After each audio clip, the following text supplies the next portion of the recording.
অনেকে অনেক ধরনের পুয়া পিঠা বানায়।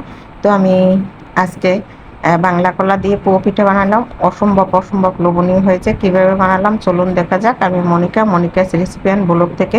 প্রথমে আমি 1 কাপ ময়দা, 1 কাপ চালের গুঁড়া নিয়ে নিয়েছি, দেখতেই পাচ্ছেন আলাদা আলাদা করে। এখানে গুঁড়া দুধ এবং লবণটা পিঠার মধ্যে দিলে ভালো লাগে। চিনি, আমি চিনি প্রথমে চিনি দিয়ে দিব। চিনিটা আমি আমার পরিমাণ মতো দিব।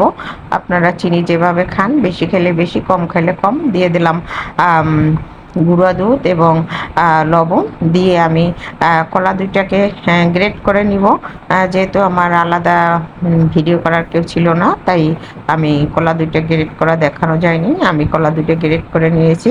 দিয়ে দিলাম হালকা গরম জল, দিয়ে আমি হাত দিয়ে ভালো করে একটা ডো তৈরি করে নিচ্ছি। দেখতেই পাচ্ছেন ডোটা, এই পুয়া পিঠা বানানোর জন্য ডোটা বেশি নরমও হবে না, শক্ত হবে না। তো আমার ডোটা হাত দিয়ে তৈরি করে নিয়েছি, দেখতেই পাচ্ছেন। একটু করে দিয়ে দিলাম, একবারে একটু করে দিয়ে দিলাম বেকিং সোডা, দিয়ে আমি চামচ দিয়ে ভালো করে ফেটিয়ে নিচ্ছি। এই পিঠাটা বানানোর জন্য, এই পিঠা বা বড়া পিঠা বানানোর জন্য যত ফেটানো হবে তত পিঠাটা ফুলবে এবং নরম হবে, খেতে ভালো লাগবে। তো আমার ব্যাটারটা দেখতে পাচ্ছেন কতটুকু ঘনত্ব করছি। এখন আমি প্রায় আধা ঘন্টার জন্য ঢেকে রাখবো। তো আধা ঘন্টা পরে চুলায় কড়াই দিয়ে তেল দিয়ে আমি ভাজতে নিয়ে আসছি।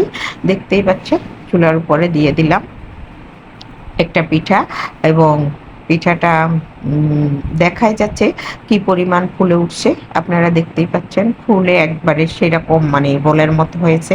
তো আমার এই এক এক সময় এক এক রকম পিঠা বানাই। কলা দিয়ে অনেকেই বড়া পিঠা খেয়েছেন, কিন্তু এটার মধ্যে যদি একটু নারকেল দেওয়া যাইতো তাহলে আরো ভালো লাগতো।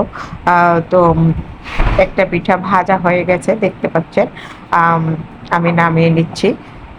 পিঠাগুলো এত এত ফুলছে বলার বাইরে। আমাদের ঘরে অনেক সময় অনেক কিছু থাকে না, দেখা যায় যে বিকালে নাস্তার জন্য সামান্য কিছু জিনিস দিয়ে হলেও একটা নাস্তা তৈরি করে নেওয়া যায়, এবং সেটা বিকালে বা সকালে খাওয়ার জন্য উপযুক্ত হয়। তো আমি এভাবে পিঠাগুলো এখন সব ভেজে নিচ্ছি। এই যে আর একটা দিয়ে দিলাম, দেখতেই পাচ্ছেন ফুলে এক একটা কত বড় বড় হয়েছে। তো নামিয়ে নিচ্ছি। দেখাই যাচ্ছে আমরা সাধারণ উপকরণ দিয়ে অসাধারণ পিঠাগুলো তৈরি করে নিতে পারি, বা যে কোনো খাবার তৈরি করে নিতে পারি। তো দেখতেই পাচ্ছেন আমার সব পিঠাগুলো ভাজা হয়ে গেছে। অসম্ভব খেতে মজা হয়েছিল, যেমনি নরম এবং ফুলছে।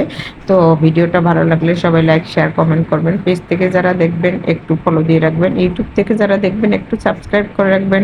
নতুন ভিডিও দেওয়ার সাথে সাথে পেয়ে যাবেন। সকলকে অসংখ্য ধন্যবাদ। সবাই ভালো থাকুন, সুস্থ থাকুন।